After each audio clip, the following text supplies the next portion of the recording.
Hello friends, இன்றைக்கி நான் என்ன சமைச்சு காட்ட போகிறேன்னு சொன்னால் மீன் கறி சமைச்சு காட்ட போகிறேன். அதே நேரம் மீன் பொரிச்சும் காட்ட போகிறேன்.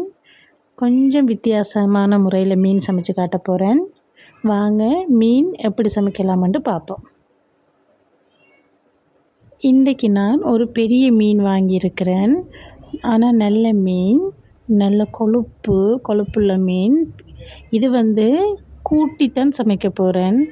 அதுன்னு சொன்னால் ஜப்னா ஸ்டைலில் சமைப்பினா எல்லாத்தையும் ஒன்றா போட்டு மீனை கூட்டி சமைப்பேன். பாருங்கள், நான் மீனை கழுவி எடுத்துகிட்டு வந்துட்டேன்.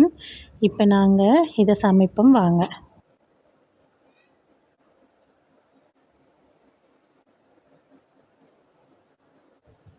இப்போ நான் மீன் எல்லாம் கறி சமைக்கிற சட்டிக்குள்ளே போட்டாச்சு. போட்டுட்டு உப்பு போடுங்க. உப்பு கொஞ்சம் மீனோடு நல்லா சிவர்ற மாதிரிக்கு உப்பு போட வேணும். அப்போ தான் மீன் சாப்பிடும்போது ருசியாக இருக்கும். பிறகு வெந்தயம் போடுங்க. கொஞ்சம் வெந்தயம் போடுங்க. வெங்காயம் கொஞ்சம், பச்சை மிளகாய் கொஞ்சம், வெள்ளைப்பூடு அதாவது உள்ளி கொஞ்சம், கருவேப்பிலை கொஞ்சம் போட்டு மிளகாய்த்தூள் போடுங்க. உங்களோட உரைப்புக்கு ஏற்ற மாதிரிக்கு மிளகாய்த்தூள் போடுங்க. நான் உரைப்பு கொஞ்சமாக தான் சாப்பிடுவோம் நாங்கள் எங்கள் வீட்டில். அதனால் நான் உரைப்பு கொஞ்சமாக போட்டுக்கிறேன். நல்லா திக்பால் விட்டு புளியும் உப்பும் தான் ஒரு கறியை உண்மையாகவே மீன் கறிக்கு ருசியை கொடுக்குறேன்னு சொல்லுவாங்க. எல்லாத்தையும் ஒன்றா போட்டு மூடி வேக வைக்க போகிறேன். ஒரு 5 நிமிஷம் வெந்த பிறகு கறியை திறந்து பார்த்து உப்பு புளியெல்லாம் சரியாக இருக்கான்னு செக் பண்ணிக்கொள்ளுங்க.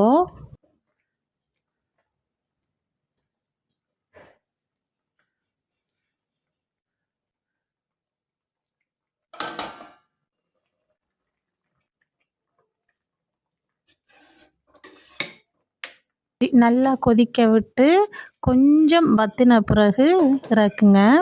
அதுக்கு பிறகு பாருங்கள், நான் மஞ்சளும் உப்பும் போட்டு கொஞ்சம் மீன் எடுத்து ஊற வச்சுட்டு இப்போ அதை டீப் ஃப்ரை பண்ணி பொரிச்செடுக்க போகிறேன்.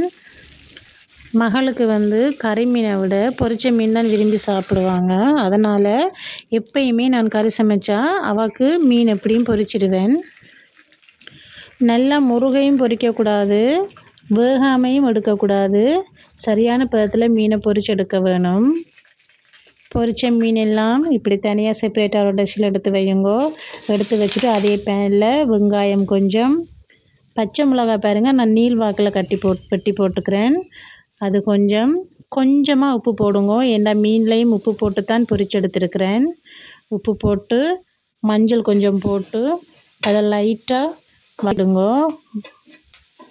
கொஞ்சம் வதக்கி எடுத்த பிறகு பொரித்து வச்சுக்கிற மீனை போடுங்க.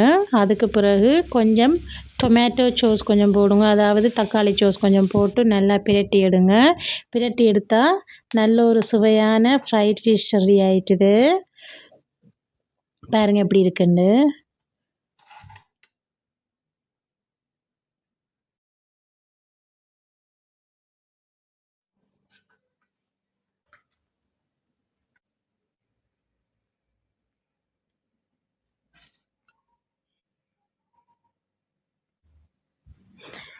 இன்றைக்கி எங்கள் வீட்டுக்காரர் தான் இன்றைக்கி சாப்பாடை சாப்பிட்டு டேஸ்ட் பார்த்து சொல்ல போகிறார். வாங்க என்ன சொல்கிறாருன்னு பார்ப்போம்.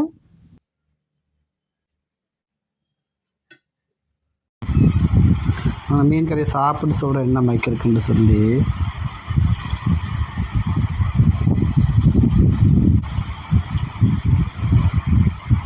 நல்ல சுவையாக இருக்குது மீன் கறி. ஜஸ்ட் டெவலும்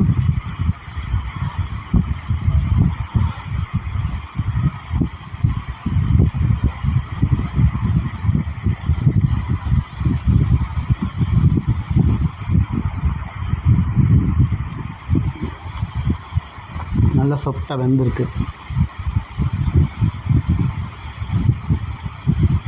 நல்ல சுவை. அது சொல்லணுமா? அப்போ சாப்பாடு செம்மையாக வந்திருக்கு. வீடியோவுக்கு சொல்லு, அண்மையாக நல்லாவே வந்திருக்கு.